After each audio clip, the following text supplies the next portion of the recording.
Good morning everyone. जैसे कि हमने प्रीवियस सेशन में बीआरएफ के अंदर, बिजनेस लॉ के अंदर हमने पढ़ा what do you mean by termination of contract, right? Okay, termination of contract क्या होता है मैंने आपको बताया था। कॉन्ट्रैक्ट टर्मिनेशन का मतलब होता है, टर्मिनेशन ऑफ कॉन्ट्रैक्ट का मतलब है टर्मिनेशन यानी तोड़ना क्या, contractual relationship between the parties. अब हमने देखा कॉन्ट्रैक्ट के टर्मिनेशन करने के कई सारे तरीके हैं। पहला देखा हमने परफॉर्म करके, पूरा करके। दूसरा म्यूचुअल एग्रीमेंट करके, भाई नहीं करना है जो भी है। तीसरा हमने देखा अब वो कॉन्ट्रैक्ट पॉसिबल ही नहीं है परफॉर्म करना, इम्पॉसिबिलिटी, डेथ ही हो गई एक पर्सन की, बेचारे की। और चौथा देखा अब वो टाइम गुजर चुका है, टाइम के ऊपर चले गया है, जिस टाइम का हमारे को बाउंडेशन था, इंटाइटल था, अब वो गुजर चुका है। और पांचवा हमने देखा लॉ जब बोलता है कंपलसरी कि अब तोड़ो तो टूट जाता है, टर्मिनेशन। और छठवा है, छठवा लिखो यहां पे, छठवा है ये ब्रीच ऑफ कॉन्ट्रैक्ट। यानी आपने क्या सीखा, ब्रीच ऑफ कॉन्ट्रैक्ट टर्मिनेशन का एक पार्ट है, ब्रीच ऑफ कॉन्ट्रैक्ट का ही पार्ट है। Termination is wider than breach of contracts, क्योंकि ब्रीच का मतलब होता है तोड़ना। क्या होता है? तोड़ना। क्या? कॉन्ट्रैक्ट को, उसी को बोलते हैं। छठवां पॉइंट आप इसमें लिख सकते हो टर्मिनेशन के अंदर ही, ब्रीच ऑफ कॉन्ट्रैक्ट। अब ब्रीच ऑफ कॉन्ट्रैक्ट का मतलब क्या होता है, सुनो। When any party to contract refuse to perform his promise or unable to perform his promise or is unable to perform his promise then unless there is nothing to the contrary, the promisee can terminate the contract. देखो यही है। अब contrary का exact meaning क्या है लिखो।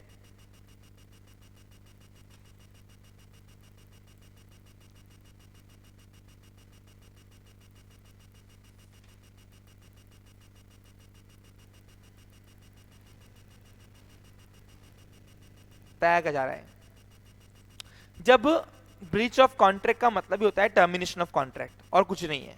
देखो यहां बताया जा रहा है जब भी कॉन्ट्रैक्ट के अंदर प्रॉमिस यानी एग्रीमेंट को रिफ्यूज किया जाता है। रिफ्यूज यानी मना कर देना, परफॉर्म करने के लिए मना कर देना एग्रीमेंट को, या अब वो एग्रीमेंट परफॉर्म करने के लिए अनेबल है। क्या है? एबल ही नहीं है, एबल ही नहीं है। Unless there is nothing to the contrary the promisee can terminate the contract. क्योंकि प्रोमिसी बोलता कि अब इसको पॉसिबल ही नहीं है करना परफॉर्म। कॉन्ट्ररी का हमने एग्जैक्ट मीनिंग क्या देखा आपने? अपोजिट। क्या देखा अपन ने? अपोजिट। प्रॉमिसी एक बोलता कि कर सकते, दूसरा बोलता पॉसिबल ही नहीं है करना मेरे लिए। तो अब उसके बाद उस कॉन्ट्रैक्ट को बोलेंगे there is a breach of contract, यानी कंडीशन टूट जाना। जब भी दो पार्टीज के बीच में जब एग्रीमेंट होता है, उस एग्रीमेंट में जो भी कंडीशंस लिखी जाती है, अगर वो कंडीशंस टूट जाती है प्रॉमिसर और प्रॉमिसी के बीच में, तो हम कहेंगे there is a breach of condition, so there is a breach of contract also. There are, हाँ बोलिए। यस, हाँ वो 2 बार हो गया है परफॉर्म, एक ही बार चाहिए हो जी। अनलेस नहीं तो वो पॉसिबल ही नहीं है, मैंने प्रॉमिस ही उसको अपोज कर रहा है। क्या कर रहा है? उसको अपोज कर रहा है कि ये पॉसिबल नहीं है, परफॉर्म नहीं होगा, एक्सेप्ट करने को रेडी नहीं है वो। अब तो उसको बोलेंगे ब्रीच ऑफ कॉन्ट्रैक्ट। एग्जांपल दूं मैं आपको।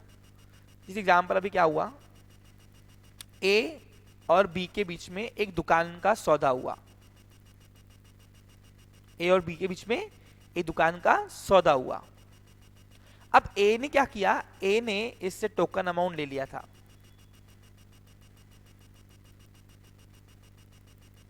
किसे? बी से। बाद में बी को लगा कि दुकान तो बहुत महंगा है, ये बहुत महंगा हो गया है, नहीं पूरा था, लेकिन अब कर सकता है, वो टोकन अमाउंट दे दिया, आप तो लेना ही पड़ता।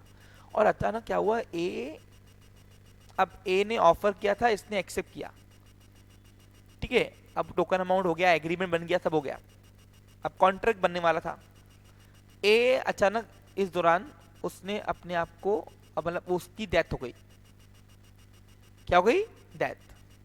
अब डेथ हो गई तो बी बी बी को मालूम पड़ा ये बात की डेथ हो गई ए की। अब इसका क्या होता है, ए का बेटा था जेड, ये बेटा था उसका बेटा सन, तो बाय विल या बाय लीगल रिप्रेजेंटेटिव ऑफ कौन हो, जेड हो गया। तो जेड के नाम पे पूरी प्रॉपर्टी अपने आप ट्रांसफर हो जाती है। नहीं सॉरी सॉरी सॉरी सॉरी, बेटे के नाम पे नहीं, वाइफ के नाम पे होती है।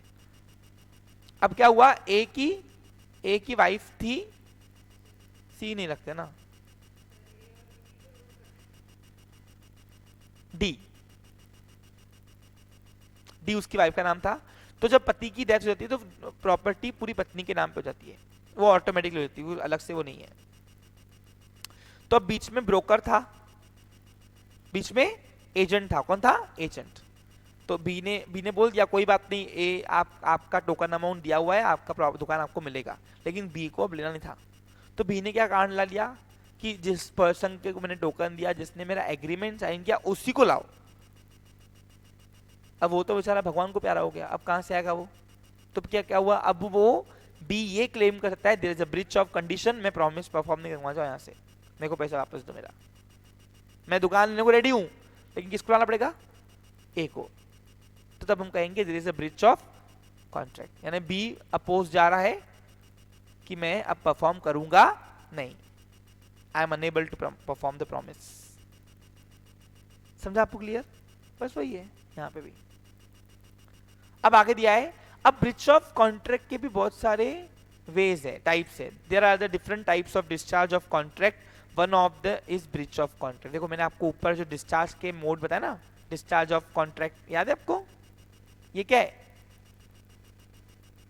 टर्मिनेशन ऑफ कॉन्ट्रैक्ट के उसी का एक टाइप है, वो है ब्रीच ऑफ कॉन्ट्रैक्ट। यानी ब्रीच ऑफ कॉन्ट्रैक्ट जो है ये 6वां नंबर पॉइंट भी बन सकता है इसका, और ये अलग से एक क्वेश्चन भी आपको मैंने दिया हुआ है, इसलिए मैंने आपको याद करो उस दिन बताया था कि दोनों में डिफरेंस क्या है। तो ये बेटा है, बाप कौन है? ये, क्योंकि ब्रीच ऑफ कॉन्ट्रैक्ट भी इन शॉर्ट क्या कर रहा है? डिस्चार्ज ऑफ कॉन्ट्रैक्ट ही कर रहा है। अब यहां बताया जा रहा है, in simple word we can say that when the parties, देखो लिखा हुआ है, एक मिनट मैं इसको इरेज कर देता हूं, when the parties to the contract don't fulfil their obligation, obligation का मतलब क्या होता है? लीगल रिक्वायरमेंट्स जो फुलफिल करनी पड़ती है, लीगल रिस्पॉन्सिबिलिटीज जो फुलफिल करनी पड़ती है। When the parties to the contract don't fulfil their agreement or sorry obligation, it is called breach of contract। तो आपको सब इतना दिमाग में रखना है। ऑब्लिगेशन का मतलब क्या होता है? लीगल रिस्पॉन्सिबिलिटी जो परफॉर्म करना पड़ता है अपने को, उसको बोलते हैं ऑब्लिगेशन। क्लियर? अब ब्रीच ऑफ कॉन्ट्रैक्ट के भी टाइप्स है भैया। पहला है बाय रिनंसिएशन। अब रिनंसिएशन का मतलब क्या होता है? रिनंसिएशन का मतलब लिखो, रिनंसिएशन का मतलब होता है बिफोर रिफ्यूज, एक minute, refuse a promise, refuse a promise, इसको अपन बोलेंगे रिनंसिएशन।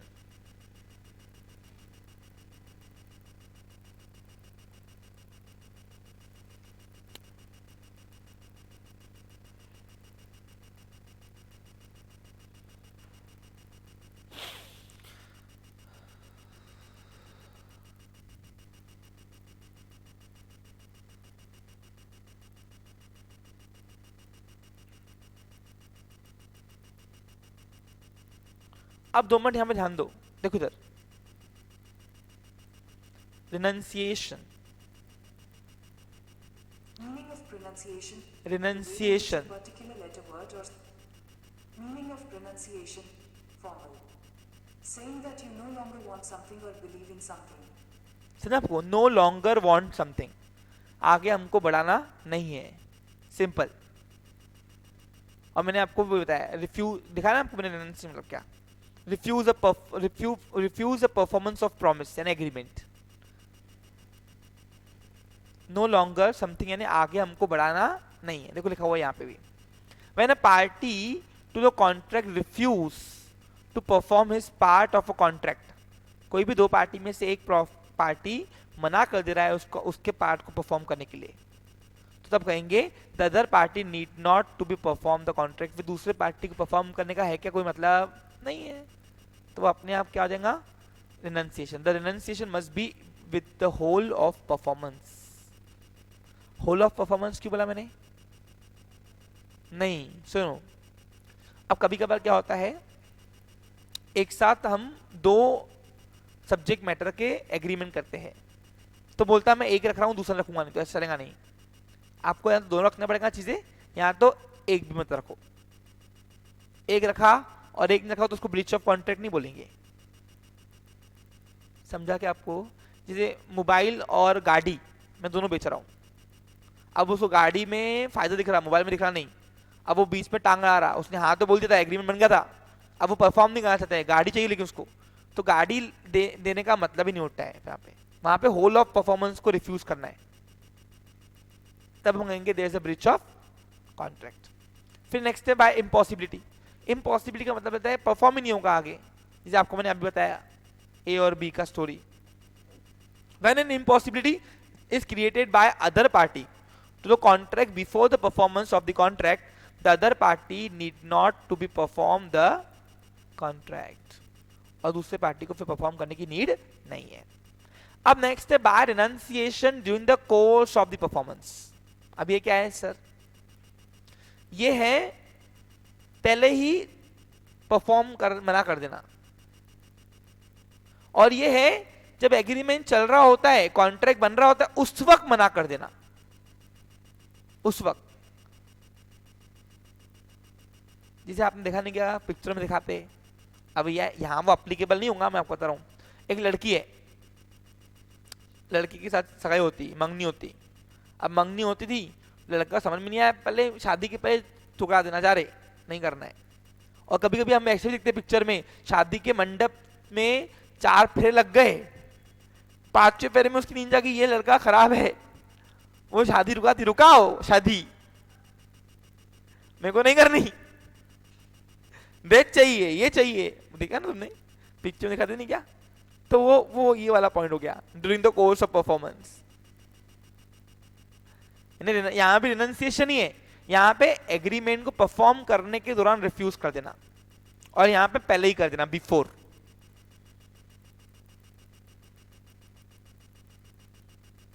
समझा क्या, देखो दोनों में वही है, फर्क कुछ भी नहीं है, सिर्फ फर्क क्या है यहाँ पे, during the course of contract, during the course of performance, बस और कुछ नहीं है।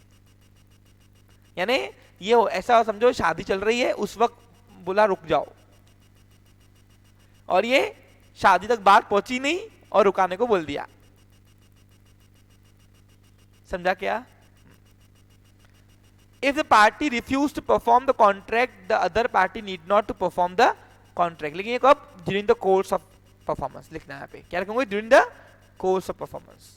यहाँ पे वही है impossible during the course of performance, देखो दोनों का पॉइंट सेम लिया है हमने यहाँ पे नीचे भी, सिर्फ ये है ये बिफोर परफॉर्मेंस की बात हो रही है, और ये परफॉर्मेंस करने के दौरान हो रही है, यानी यहाँ पे शादी तक बात पहुंची नहीं, और यहाँ शादी पे मंडप पे आ गए, और अब बोलती लड़की बारात वापस लेके जाओ। समझा क्या, समझा क्या, when an impossibility is created by one party during the course of performance, क्या लिखा है, जब कॉन्ट्रैक्ट चल रहा होता है उस वक्त मार्च गई, performance of contract the other party need not to perform the contract.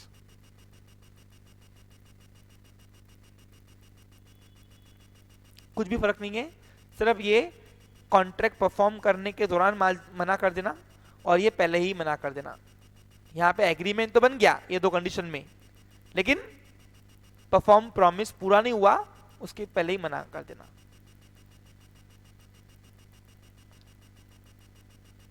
Hopefully समझ में आ गया होगा। अब आज हम पढ़ने वाले हैं कंटिंजेंट कॉन्ट्रैक्ट।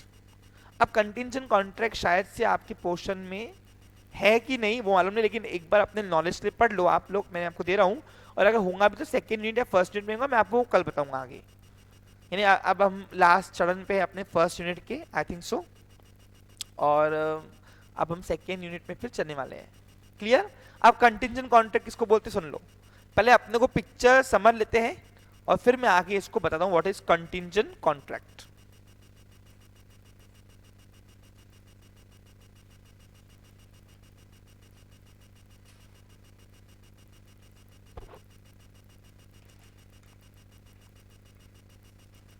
इसकी लैंग्वेज पढ़ते जाओ। लॉ की लैंग्वेज है, आपको लिखनी पड़ेगी लॉ की ही लैंग्वेज, इसमें कोई ऑप्शन नहीं रहेगा। अब बताओ, रिनंसिएशन वर्ड कभी सुना क्या तुमने? फिर कितना कुछ है, देखो आप खुद ही देख लो।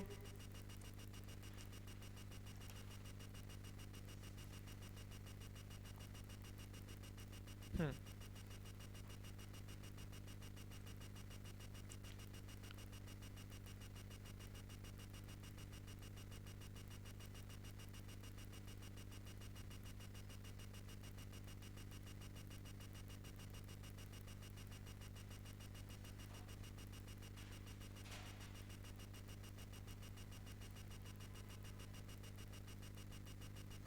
चलो अब हम पढ़ते हैं कंटिंजेंट कॉन्ट्रैक्ट किसको मतलब है।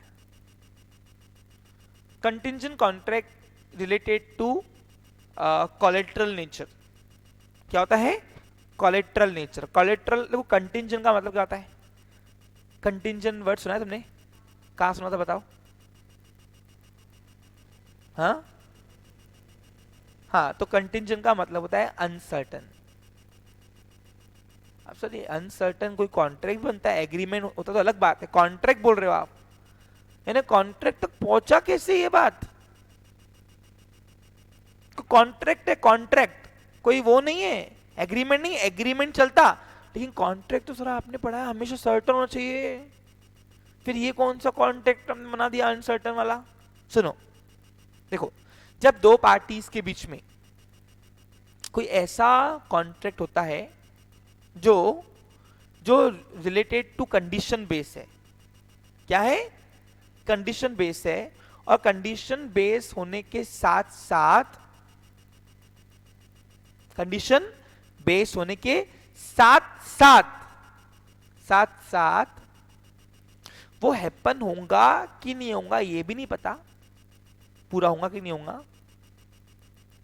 और वो भी लीगल होगा ये कॉन्ट्रैक्ट, और इन्फोर्सिबल बाय एग्रीमेंट, इन्फोर्सिबल करके जाएगा। दोनों पार्टीज फ्री कंसर्न होंगी, दोनों पार्टीज कॉम्पिटेंट होंगी, दोनों पार्टीज के बीच में कंसिडरेशन भी होगा, दोनों पार्टीज में एग्रीमेंट भी बनेगा, यानी सारी कंडीशन फुलफिल करेगी। ऐसे कंडीशन, ऐसे कॉन्ट्रैक्ट को अपन बोलेंगे कंटिंजेंट कॉन्ट्रैक्ट, जो कंडीशन बेस आता है, कोलेटरल नेचर का होता है, अनसर्टन होता है, परफॉर्म होगा कि नहीं होगा ये उस कंडीशन पे तय होता है।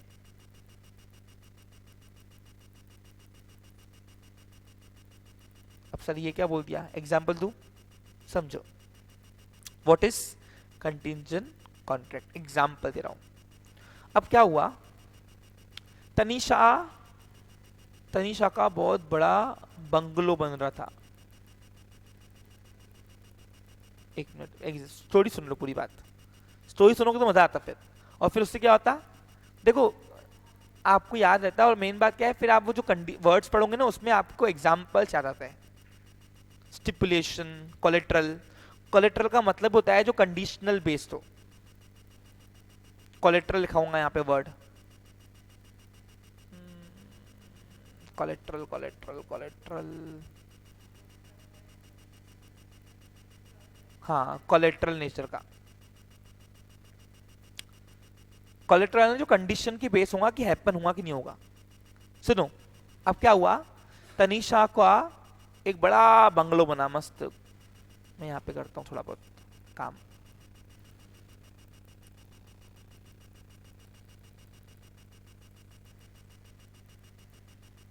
हाँ सबको दिख रहा है यहाँ पे, बाजू में करते हैं।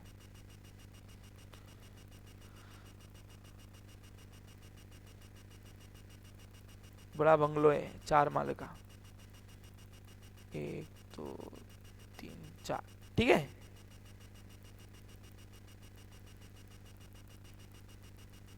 तनिषा का बेटा महल का दरवाजा बड़ा होता ना, तनिषा हो। अब क्या हुआ, तनिषा ने क्या किया, तनिषा ने मेरी एक दुकान है, मैं कौन हूं, मिस्टर ए। मेरी इलेक्ट्रॉनिक की बड़ी दुकान है अच्छी खासी, जहां पे इंपोर्टेड गुड्स मिलता है, ए इलेक्ट्रॉनिक स्टोर।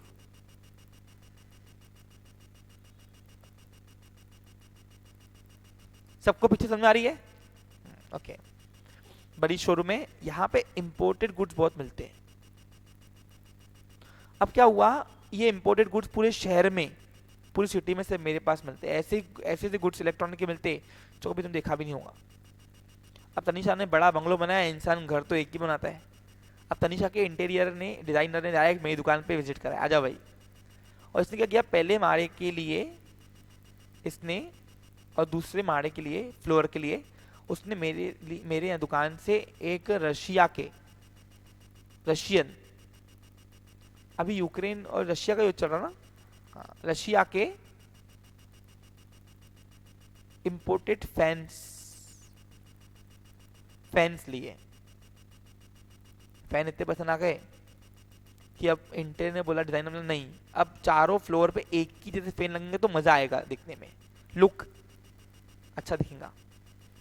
अब लुक के लिए तो इतना पैसा खर्च होता। अब क्या, वो 2 फ्लोर के फैन के जब फिर से आई दुकान पे मेरे 25 दिन 30 दिन बाद, 30 दिन बाद आई और बोला कि सर फैन और चाहिए। मैं कितने चाहिए? बोला नहीं 6-7 नहीं, बंगलो है बेटा, हॉल भी है ना। बोला और 12 फैन चाहिए, 12 फैन। मैंने छोटू को बोला, छोटू जो देख क्या पड़ा है क्या गोडाउन में? बोला सर नहीं वो माल रुकता ही नहीं हमारे पास, रशिया के बोले तो आता और जाता है, वेटिंग में रहता हमारे पास। नहीं है। बोला सर ऐसा कैसे कर रहे हैं आप? मतलब तनिषा माल आने का है, ऑर्डर दिया है मैंने, और वो माल रुकता ही नहीं मेरा, आते जाते रहता है वो आता कि 2 दिन में निकल जाता। अब तू, तेरी किस्मत थी उस दिन, तू उसी दिन आई थी जिस दिन माल आया था मेरा, और उसी के शाम तक निकल गया मेरा माल पूरा, रुकता नहीं मेरा माल वो रशिया का। बस सर ऐसा मत करो, अभी मेरे को मेरा वांदे जाएंगे, 2 फ्लोर के लग गए, 2 फ्लोर के बाकी, और फैन सबके सेम चाहिए, नहीं तो पूरी इंटीरियर लुक बिगाड़ देगा, और सबसे इतना खर्चा किया मैंने, थोड़ा सोचो सर मेरा। मैं क्या करूं, मैंने फ़ोन लगाया, मतलब भाऊ निकालो माल, मेरा ग्राहक टूट रहा। मतलब सर प्लीज कुछ करो, कुछ करो। मतलब क्यों? बस सर आज तारीख, सपोज आज तारीख होगी 18, तो अभी 28 तारीख को 10 दिन बाद इसका मुहूर्त है घर का, इनॉग्रेशन। बहुत ग्रैंड वे से इनॉग्रेशन किया उसने, सबको बुलाया, पड़ोसियों को, मेहमानों को दिखने के लिए, घर दिखाने के लिए। अब यहाँ पे हुआ इस तरीके से, अब पड़ोसियों को तो दिखा दिया, सॉरी सबको बुलाएंगे ना, और फैन तो सबको दिखता, फैन तो भाई पहले दिखते लोग। अब हुआ, मैंने देख भाई माल मैंने ऑर्डर दिया है, तेज से पहले ही ऑर्डर दिया है, वैसे नहीं आप पैसे ले लो पूरा और मेरे को 28 तारीख तक दे दो। तो मैंने क्या किया, अब मैं भी बहुत शाना था, मैंने कहा ठीक है कोई बात नहीं, एग्रीमेंट कर ले। उसने मेरे को अमाउंट दे दिया, और मैंने उसमें एक स्टेटमेंट लिख दिया कि 28 तारीख तक के अगर मेरे पास माल आया तो मैं तनिषा को दूंगा। तनिषा उसके बाद चलेगा क्या? नहीं सर उसके बाद चलेगा नहीं, ठीक है तनिषा को दे दूंगा, अगर नहीं आया तो मैं लायबल नहीं हूं उसको परफॉर्म करने के लिए। समझे? कुछ लिख के दिया ना एग्रीमेंट में। अब हुआ इस तरीके से, अब ये जो कॉन्ट्रैक्ट बना के दिया मैंने, अब बताओ इसमें प्रॉमिसर और प्रॉमिसी है, फ्री कंसिडरेशन है, ऑब्जेक्ट है, फ्री कंसेंट है, कॉम्पिटेंट पार्टीज है, बकायदा लिख के दिया, रिटर्न में है, डॉक्यूमेंट है, स्टैम्प पे से लगा के दिया उसको, तो ये कॉन्ट्रैक्ट बन सकता है। कॉन्ट्रैक्ट बना दिया, अबे परफॉर्म होगा कि नहीं होगा ये डिपेंड करता है उस कंडीशन पे। 28 तारीख के पहले अगर मेरे पास फैन आ गए तो मेरे को उसको देना ही है, नहीं दिया तो डायरेक्ट मैं जेल में, और उसके बाद अगर आया तो मेरे को नीड नहीं है उसको परफॉर्म करने के लिए। तो ऐसे कंडीशन को अपन बोलेंगे कंटिंजेंट कॉन्ट्रैक्ट, जो कंडीशन बेस है, जो हैपन होगा नहीं होगा ये उस कंडीशन पे बेस्ड है। नहीं तो अब जो अमाउंट रहेगी वापस दे दूंगा मैं आपको, कॉन्ट्रैक्ट कैंसिल। अब अगर ऐसा होगा, अब सपोज 28 तारीख तक नहीं आया, तो क्या तनिषा मेरे ऊपर केस दाखिल कर सकती क्या? नहीं। पूछो क्यों? क्योंकि मैंने कोई ऑर्डिनरी कॉन्ट्रैक्ट नहीं दिया, मैंने उसको कंटिंजेंट कॉन्ट्रैक्ट दिया है साइन करके। और कंटिंजेंट कॉन्ट्रैक्ट जो होता है वो कंडीशन बेस होता है। क्या होता है कि भाई ये परफॉर्म ही तब होगा जब वो इवेंट हैपन होगा, नहीं हुआ तो मैं ही गलती थोड़ी ने। तो मैंने उसको कॉन्ट्रैक्ट नहीं दिया, मैंने उसको कंटिंजेंट कॉन्ट्रैक्ट दिया जो अनसर्टन है। क्या है कि परफॉर्म होगा कि नहीं होगा पता नहीं है। हाँ, तनिषा लाइबल कब है केस करने के लिए? कि उसको अगर मालूम पड़ा कि 18 तारीख को ऑर्डर किया, 28 के पहले 26 को सर को आ गए थे फैन, और सर को एक अमीर पार्टी मिली, उसने महंगे में बेच दिया, और ये अगर उसने प्रूफ कर दिया तो तब मैं पे करने के लायबल हूं, तब मैं उसको कंपनसेट पे करने लायबल हूं, तब मैं जज मुझे उसकी सजा दे सकता है। क्योंकि तब क्या हुआ, वो कंडीशन आप आने के बाद भी आपने हैपन नहीं किया, ये गलत है। समझा क्या? लेकिन अगर 28 तारीख को फैन नहीं आते हैं तो 28 के बाद ना वो लायबल है लेने के लिए और ना ही मैं उसको पे करने के लिए लायबल हूं। जो मैंने एग्रीमेंट अमाउंट किया होगा, साइन जो भी किया होगा, कुछ अमाउंट लिया होगा, वो मैं उसको वापस देकर उसको खत्म कर दूंगा। तो इसी को बोलते हैं कंटिंजेंट कॉन्ट्रैक्ट। अब पढ़ते हैं language. The term contingent contract in simple word में be defined as conditional contract. Simple, अभी तो बताया 28 तारीख तक फैन आया शिपिंग में तो आएगा, उससे इतना टाइम क्यों लगता? मतलब 1 महीने से ऑर्डर किया है, वो रशिया और यूक्रेन का युद्ध चालू है, कहां से माल निकालेंगे? सही है कि नहीं? ये कंडीशन, तो मैंने भी तो उससे कंडीशन करके लिया है ना, उसने भी बोला है कि सर माल आया तो दूंगा, है तो दूंगा नहीं फिलहाल। तो कंडीशन बेस है। क्या है ये? According to Indian contract act, a contract to do और not to do something if the event collateral ने conditional based related to condition. Collateral का मतलब था रिलेटेड टू कंडीशन। कोलेटरल का एग्जैक्ट में देखते हैं तुमको, देखो collateral Collateral is a 2004 film directed by Michael Mann, अबे starring Tom Cruise, Jamie Foxx, and Jada Pinkett Smith. नहीं पढ़ना। कोलेटरल बता।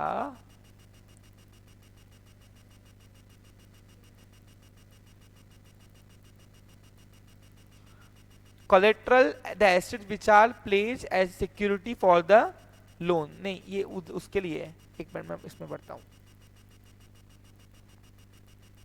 collateral in contingent contract, collateral in contingent contract। According to Topper, under Section 31 of the Indian Contract Act, 1872, contingent contracts are defined as follows. If two or more parties enter into a contract to do or not do something, if an event which is collateral to the contract does or does not happen, देखो, it is a if an contingent event contract. which is collateral to the contract does or does not happen, यानी यहाँ पे वही बताया condition base, event अगर होगा, happen होगा या ना होगा। Clear picture? समझ में आ रहा है अच्छे से आपको? देखो वही लिखा हुआ है, collateral to such contract does or does not happen। दिख रहा है आपको? if the some events collateral to such contract does or does not happen। तो collateral का मतलब होता है related to conditions, जो conditional base है।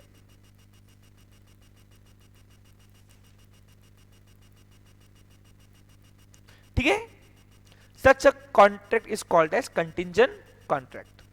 जो conditional contract को contingent contract कहते हैं, uncertain contract होता है। क्या होता है ये? Contingent contract are also known as absolute contract। The contingent contract is the one where a promiser undertake, यानी undertake यानी perform करना the contract in all events। क्या था रहे वो?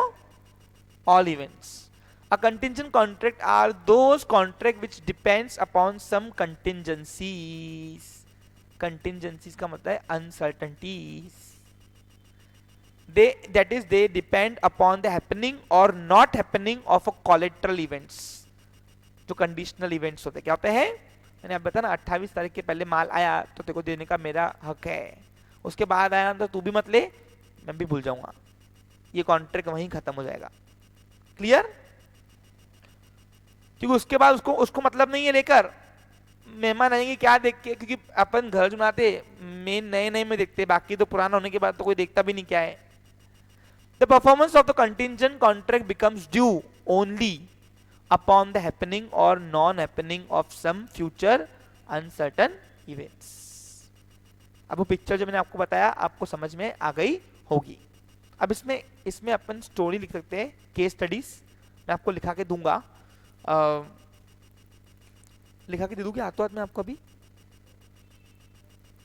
हाँ तो नोट्स में दे दूंगा आपको प्रिंट, ठीक है. अब देखते हैं कुछ रूल्स है कंटिंजेंट कॉन्ट्रैक्ट के. देखो लिखा हुआ है following are the rules in respect of contingent contract. पहला है कंटिंजेंट कॉन्ट्रैक्ट डू और not to do anything if any uncertain future event happen can not be enforced by law until the event happen.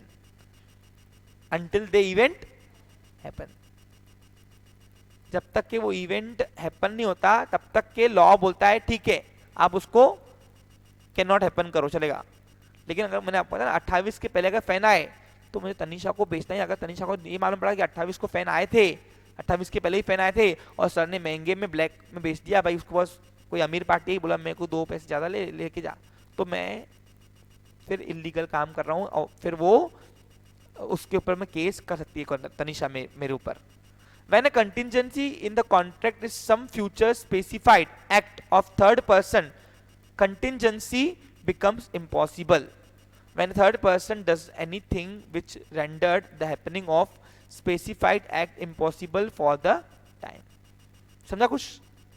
अगर मुझे Russia वाले ने बोल दिया sir 100% मैं आपको 28 से दे दूंगा कैसे भी करके, तो फिर यहाँ पे अनसर्टन रह रहा ही का है, फिर तो कंटिंजेंट इवेंट नहीं वो कॉन्ट्रैक्ट ही जो परफॉर्म करना ही है, फिर वो कैटेगरी अनसर्टन की इवेंट में नहीं आएगा, वो आएगा कहां पे? सर्टन में. अब देखो एग्रीमेंट किसके बीच में हुआ? मेरे और तनीषा के बीच में. थर्ड पार्टी कौन? जो मेरा सप्लायर है. उसने अगर मेरे को शर्त दे दिया क्या कि भाई 28 के पहले सिर्फ आ जाएगा आपके पास फैन, गारंटीड हूं आप ले लो, तो तब वो कंटिंजेंट कॉन्ट्रैक्ट में नहीं आएगा. फिर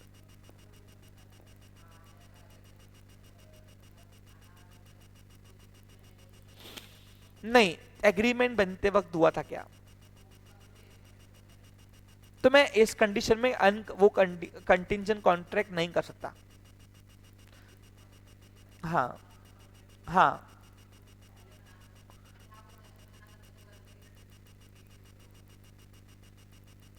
मेरे पे, हाँ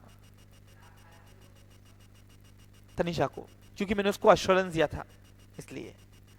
अ कंटिंजेंट कॉन्ट्रैक्ट डू और not to do anything within specific time, देखो become void after the specific time. मैंने आपको बताया अभी 28 के बाद न वो मुझसे लेने के लिए लायबल है और ना ही मैं उसको देने के लिए.